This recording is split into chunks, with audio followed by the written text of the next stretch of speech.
kelompok 4. Di sini kami akan menampilkan hasil presentasi kami mengenai mendesain media bimbingan dan konseling. Perkenalkan, saya Zafira Madiani dengan NPM 29. Saya Nama Herawati dengan NPM 22. Saya Pujo dengan NPM 27. Saya Julia Sari dengan NPM 05. Saya Reza Putri NPM 17. Baiklah, terima kasih kepada teman-teman dan selamat menyaksikan. Baiklah, saya Nama Herawati dengan NPM 22 ingin menjelaskan materi yang pertama, yaitu hakikat media pembelajaran BK. Hakikat media pembelajaran BK adalah segala alat atau sarana yang digunakan oleh guru BK atau konselor sebagai perantara untuk menyampaikan pesan, informasi, atau materi layanan BK.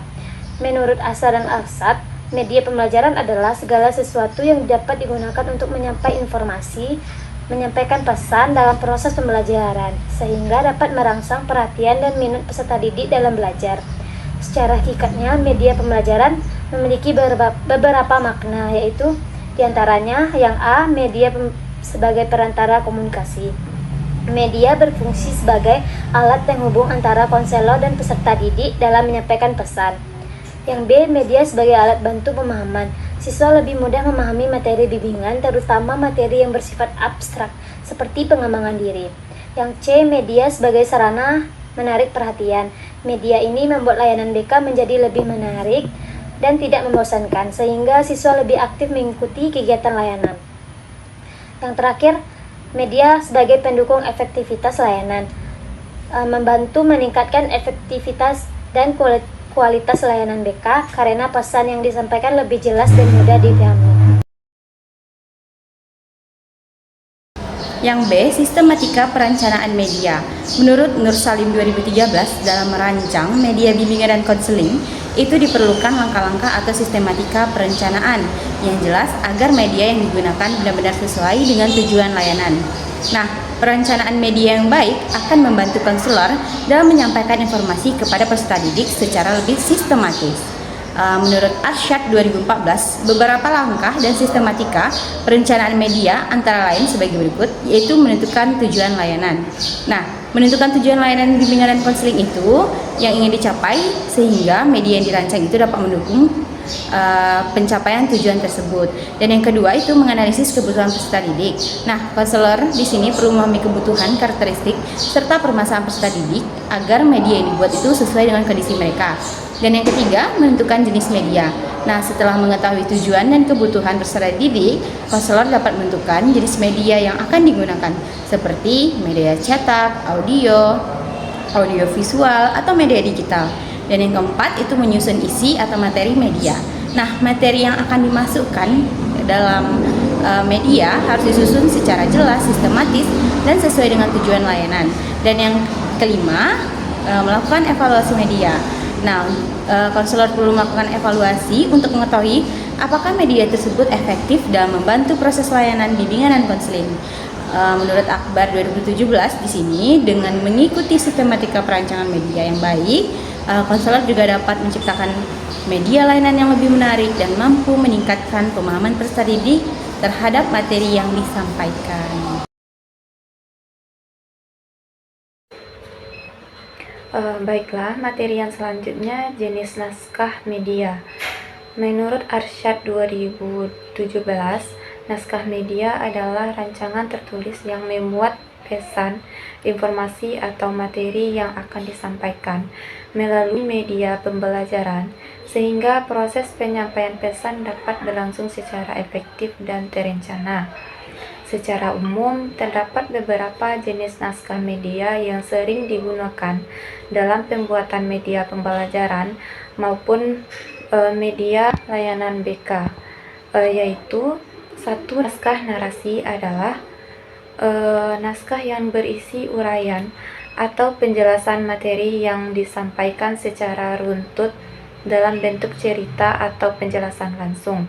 Jenis naskah ini biasanya digunakan pada media audio, video pembelajaran, maupun presentasi materi layanan BK.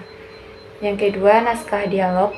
Menurut Munadi, naskah dialog digunakan untuk menggambarkan interaksi antar tokoh sehingga Pesan yang ingin disampaikan menjadi lebih menarik dan mudah dipahami oleh audiens. Dalam layanan BK, naskah dialog sering digunakan dalam media berupa drama pendek, role-play, atau video simulasi konseling. Baiklah, saya akan melanjutkan materi jenis-jenis naskah media. Yang ketiga, naskah storyboard. Menurut Arsyad, storyboard adalah sketsa gambar yang disusun secara berurutan untuk menggambar alur cerita atau pesan yang akan disampaikan melalui media audio visual. Arsyad 2017. Biasanya storyboard digunakan dalam pembuatan video pembelajaran, film pendek maupun animasi. Yang keempat, naskah program media.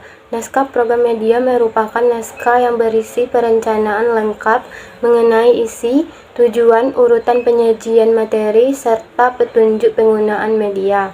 Naskah ini biasanya digunakan dalam pembuatan media pembelajaran yang lebih kompleks seperti video pembelajaran, modul interaktif, atau program multimedia. Naskah program media membantu konselor atau pembuat media dalam mengorganisasi materi sehingga media yang dihasilkan sesuai dengan tujuan layanan BK. Yang kelima, naskah media radio. Naskah media radio adalah naskah yang dirancang khusus untuk disampaikan melalui suara. Oleh karena itu, bahasa yang digunakan harus sederhana, komunikatif, dan mudah dipahami oleh pendengar. Menurut Mas Duki 2004, naskah radio adalah tulisan yang dibuat untuk dibaca atau diperdengarkan kepada pendengar melalui media radio dengan bahasa yang sederhana dan komunikatif.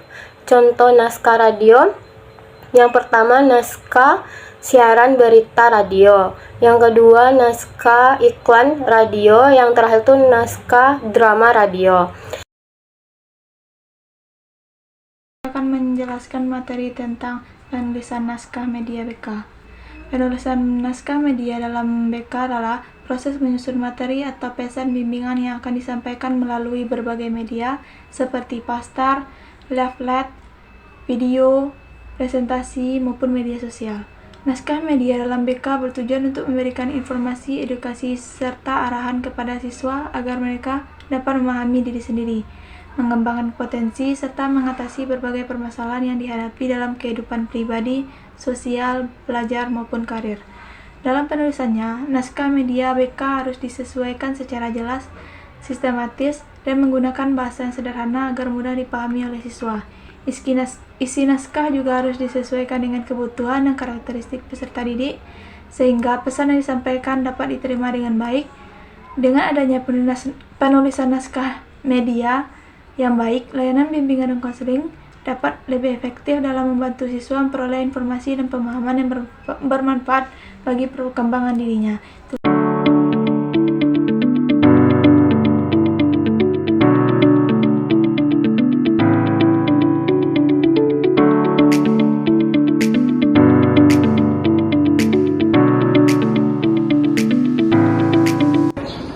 Terima kasih pada teman-teman yang telah menyaksikan.